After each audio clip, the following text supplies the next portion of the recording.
We always know it's going to be a good panel when you've got two Zachs. Yeah. So the discussion today is capital allocation strategies in the digital mining sector. And actually, I think, maybe some of our panelists would disagree with me, but I'm not, the way I look at the mining sector is it is actually a capital allocation business in a lot of ways. And miners that have succeeded have been those that have allocated capital successfully.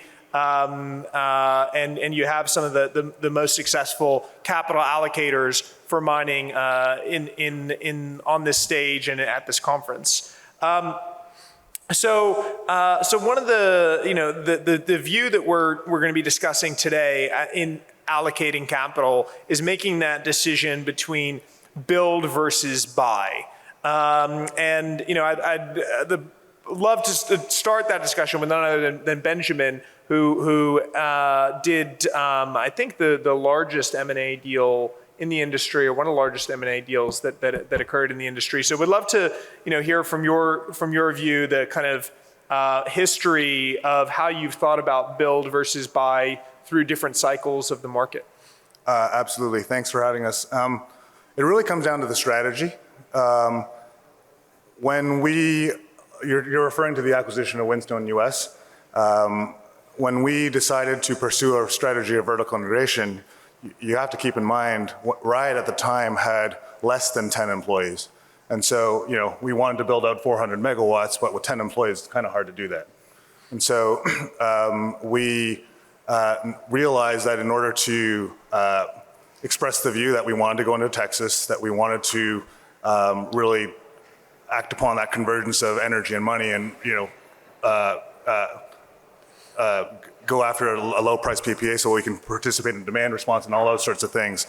We needed to act on that acquisition. And that's kind of how we ended up acquiring Whinstone.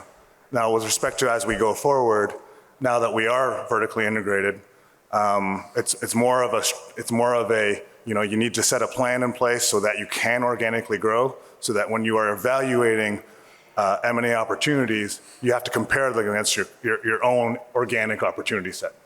That's kind of how we think about it. Going down the panel, Zach, would love to hear the way you guys think about some of the strategic reasons for acquiring assets and some of the assets, some of the difficulties that you have when you're looking at acquiring versus building something yourself. Yeah, we've been very active in both the building and the buying side. M&A in particular, our focus has always been, and to your point, Zach, is the capital allocation. Efficiency of capital allocation is part of that is the timing in which it returns. When you build, you deploy capital. It takes many months to build. It could take over a year to build before you plug your first miner in. When you deploy capital in an M&A side, you get that capital back very quickly.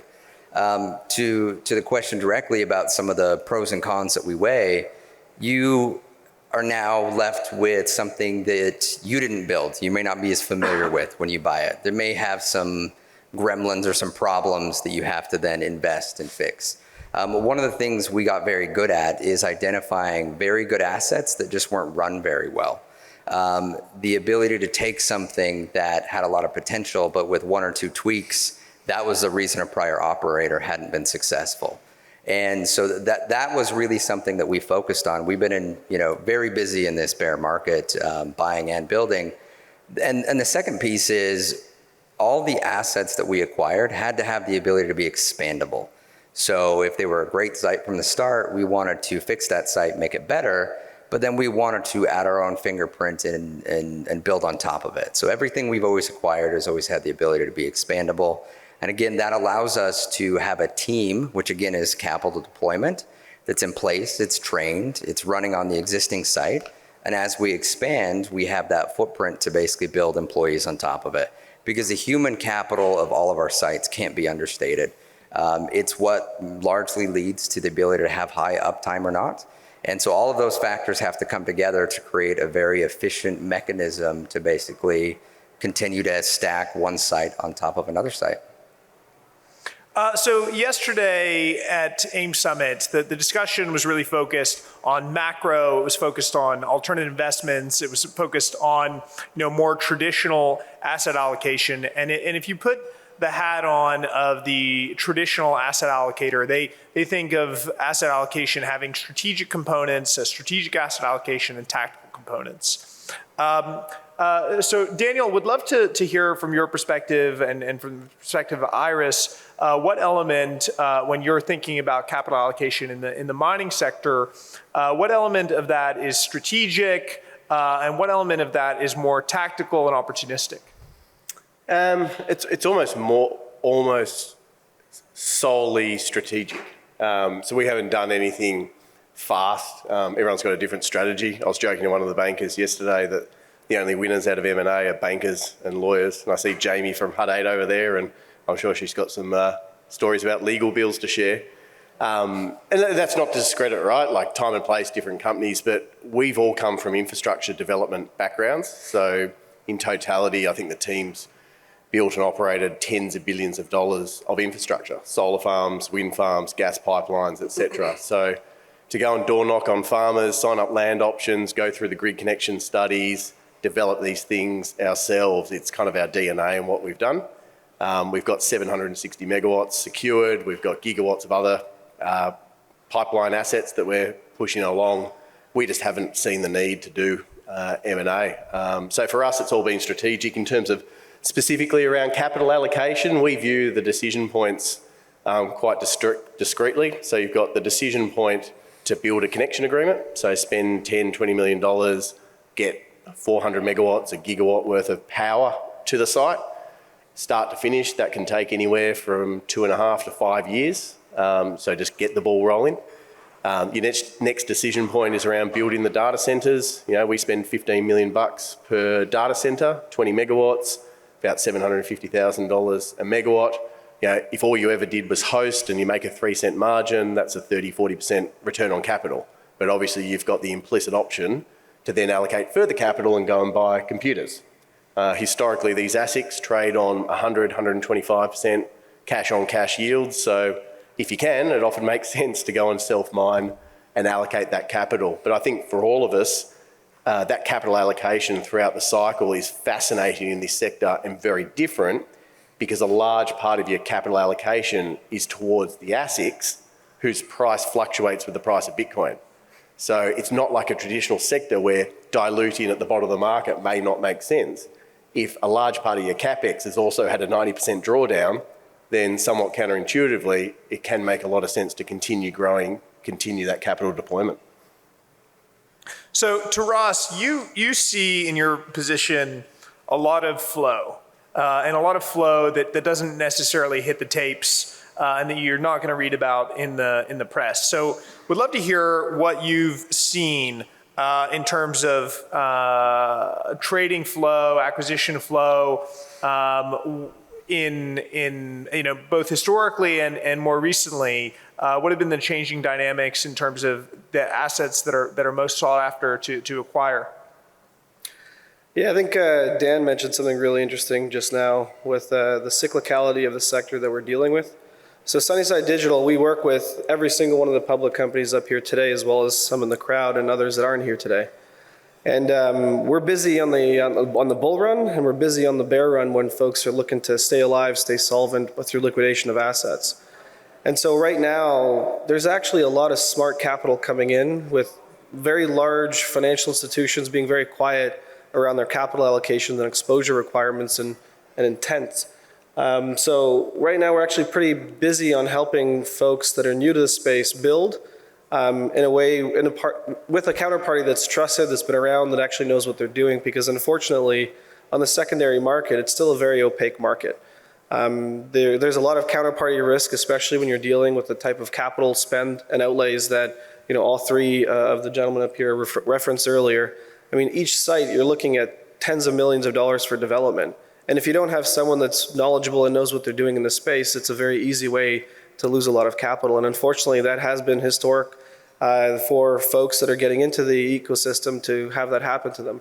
And so right now, there's a desperate need for reliability, and understanding and experience within the sector, and that's what SunnySide's doing. And one of the other things that I have to comment on in the secondary market is that it's very fragmented. There's tons of small groups of 3 to 5 individuals doing their own thing, and there really hasn't been consolidation. And so my view is in the public markets, we probably will be seeing additional consolidation, as Jamie's been doing recently, as Zach's been doing recently.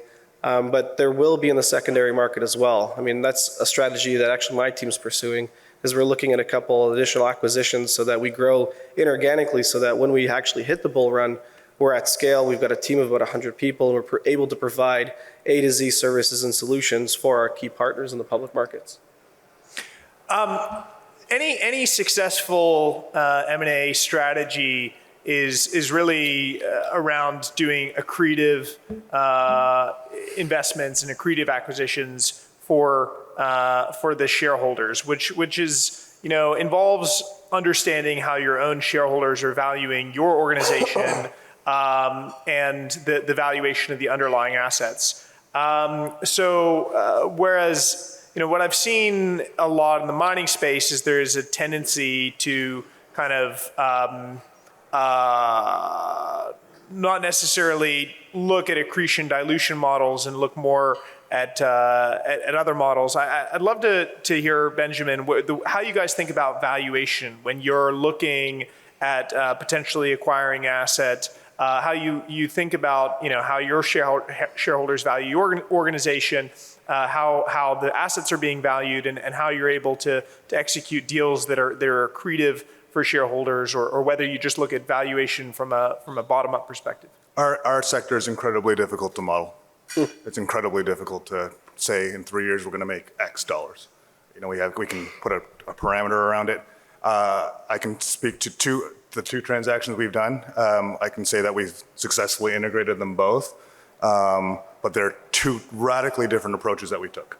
The second one we did was a company called ESS Metron. We acquired it for around $50 million, stock and cash, about half and half stock and cash. But that was a traditional industrial business, a manufacturer of low, medium voltage switchgear, very easy to model. Typical private equity deal, and Bob's your uncle. When it came to the acquisition of Windstone, that was completely different, because the expectation of value went up and down with the Bitcoin price. And as you know, especially at that time when we were evaluating, it was incredibly volatile. So we purposely structured the transaction to include a cash component of $80 million. And I can't remember the exact amount of shares, but on a pro forma basis, ended up diluting our company such that the sellers would own 12% of Riot. So we were looking to, from our perspective, it was really a matter of our currency, being a public company, using that currency in a way that was smart for shareholders, where we gained a very low price fixed power contract, which basically gave us the launch pad to do what we do now, and the development team to go and grow accretively, raising additional capital to build out our 400 megawatts to go land our next 1 gigawatt site. So two radically different models, and it really depends on what are the seller's expectations, because it's so hard to value, and how do you put something together that you can see through to completion. And Zach, I would love to hear about how you guys are looking at the current market dynamic. Is this a market where you guys want to focus on building or focus on buying? What's guiding your strategy at CleanSpark? It's been both. We've been very successful at both, but it's about using our energy expertise and background. But I want to point back to first of what you said, kind of driving these questions about what matters to our shareholders. And to Ben's point, as public companies, we have stock which can be used as currency, and it's about what do we use it for? We use that for long-term assets, and we evaluate sites where we do have to use that currency, whether it's selling it into the market or to use it as part of the transaction. Is it going to provide accretive long-term value to the shareholders? On the flip side, you have consumed expenses. We historically have used our own Bitcoin and our own production to pay for those, so that from transaction basis for the greatest value for the shareholders, we've always looked at that. Short-term expenses we pay out of our own pocket through operations, and long-term items that are going to provide continuous long-term value. That's where it's valid to go. And whether it's use equity, whether it's use debt or some of the other tools, of course, debt's not largely available. And, it's not always rewarded, but that's really the way to look at this we believe from a capital allocation basis. It's what is going to create the most long-term benefit to shareholders. From the reason we're doing both buying and building is we also think that scale is going to be incredibly important to our shareholders in the long run. If you don't, I believe a company that lacks scale going into halving is at a severe disadvantage, both from the ability to attract capital, but also because your overhead is spread across a much bigger number of your revenue side. So your dollars go further. And a key example is we just recently announced some additional growth, even though it's long-term assets in the form of miners that will have a several-year life. We now have the ability due to scale to pay for those out of our operating budget. We're going to balance that with whatever the best source of capital, whether it's operating or equity capital to ultimately pay for those. But having the ability to do so only comes with scale. So all of that comes together. But that is, again, why we're very aggressively continuing to both buy and build during this current market cycle. So Daniel, I'd love to hear how you guys are influenced, or how the industry is influenced by financing conditions, and whether financing conditions, the financing environment influences heavily whether buy or build is the right approach. Is that one of the guiding forces, or is it really more just from the opportunities in the market? Yeah, look, I think any capital allocation strategy, there's two sides to the coin. There's the sources of capital and there's the uses of capital. And at risk of saying Finance 101, if you can raise money at 2% and deploy it at 4%, you do that all day long for your shareholders. If you can raise money at 40% cost of capital and deploy it at 100% returns, then you do that all day long.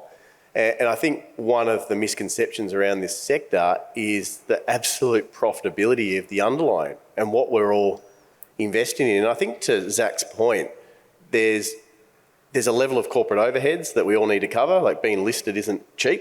It costs money, lawyers again.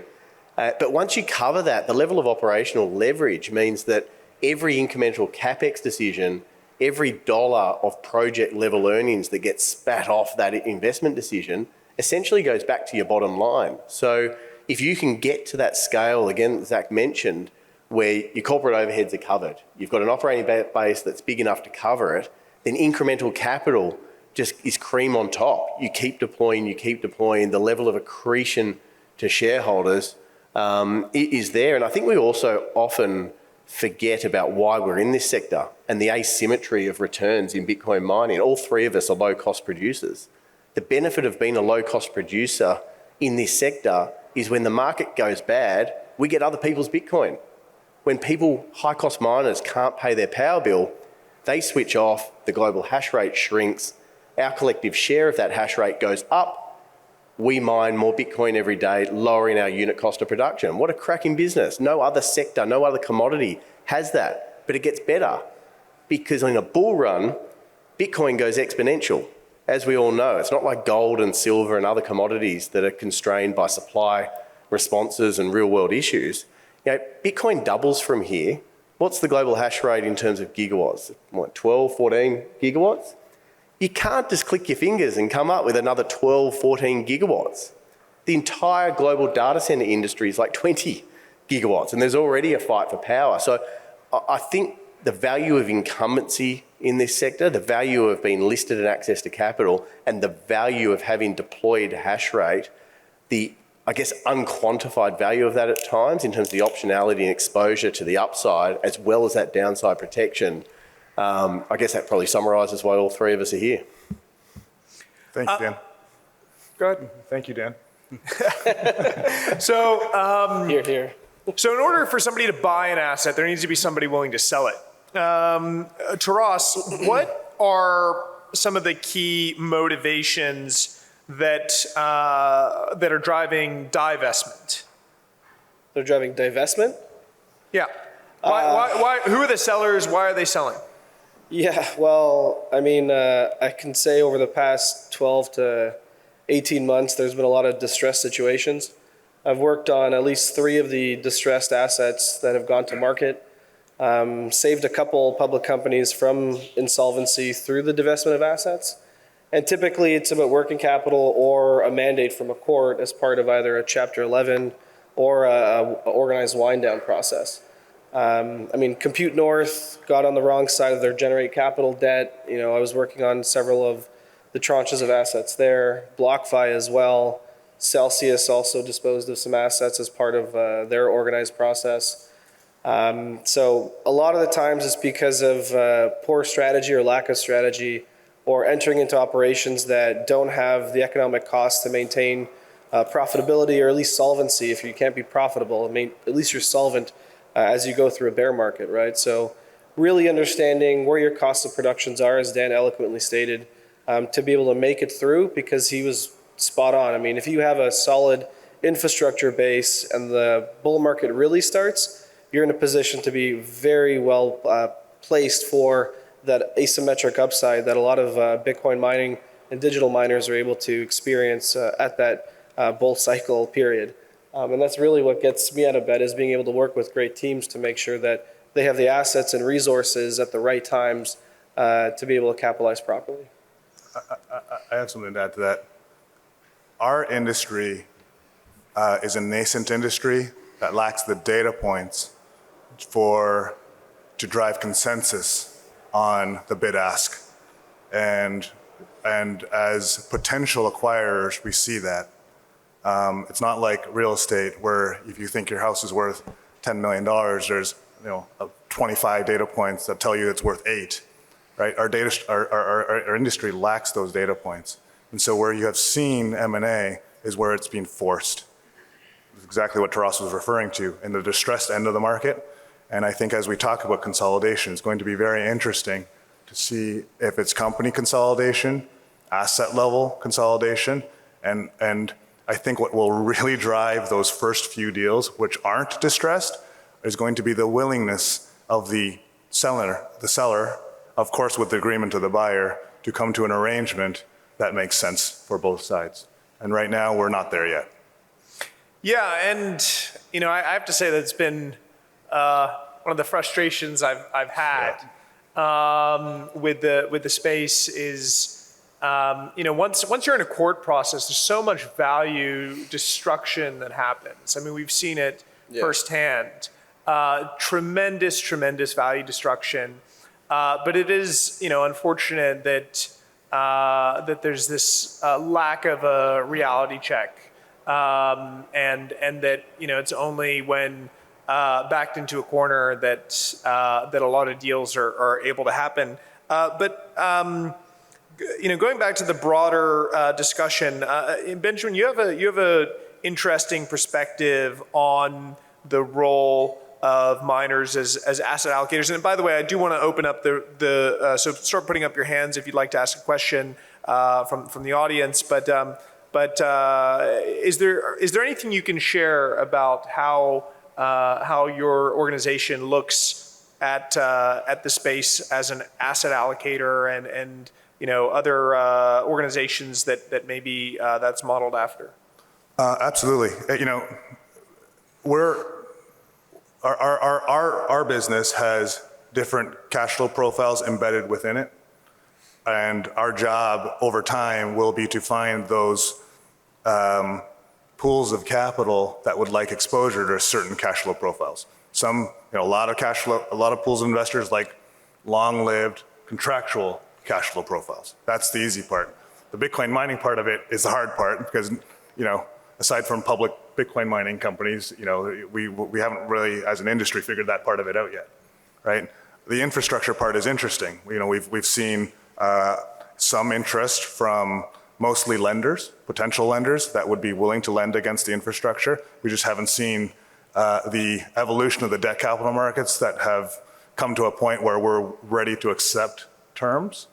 right? So I don't think we're quite there yet. I think that's more of a long-term thing. It will be incumbent upon us as an industry and us, Riot as a company, to demonstrate here's how these cash flow profiles are supposed to perform, and time will go by and we're going to be able to say, oh, hey, they did perform that way. Build a track record, build credibility, to then go attract potentially different sources of capital to mix and match those profiles together.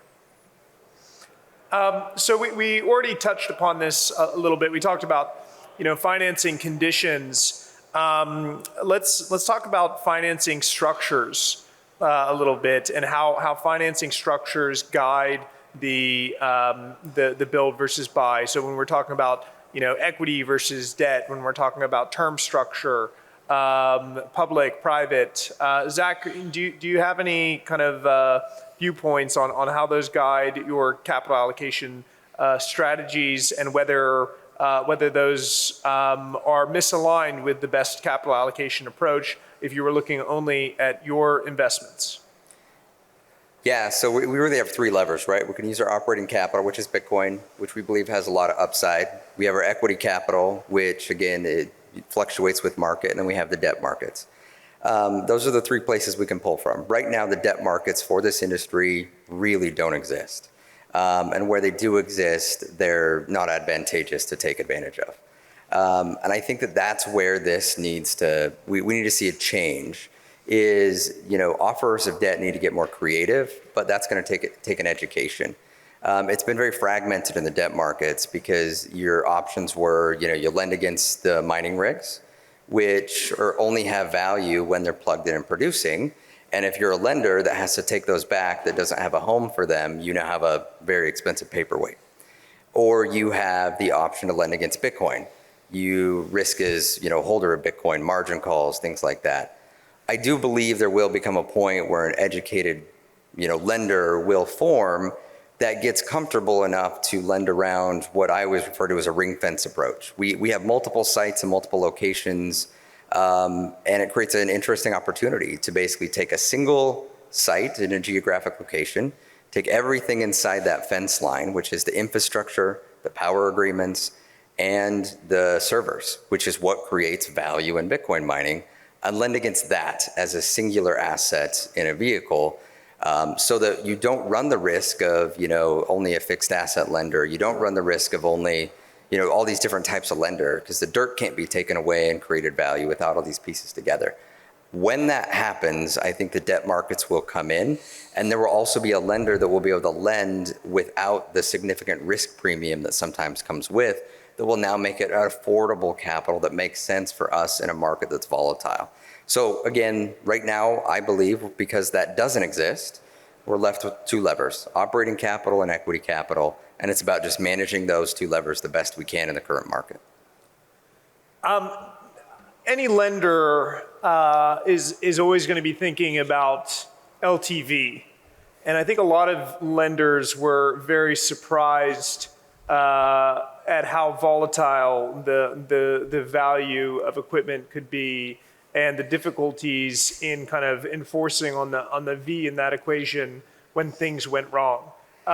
Daniel, what do you think is important for lenders to think about if they're going to be able to be comfortable around the security packages, or do you think that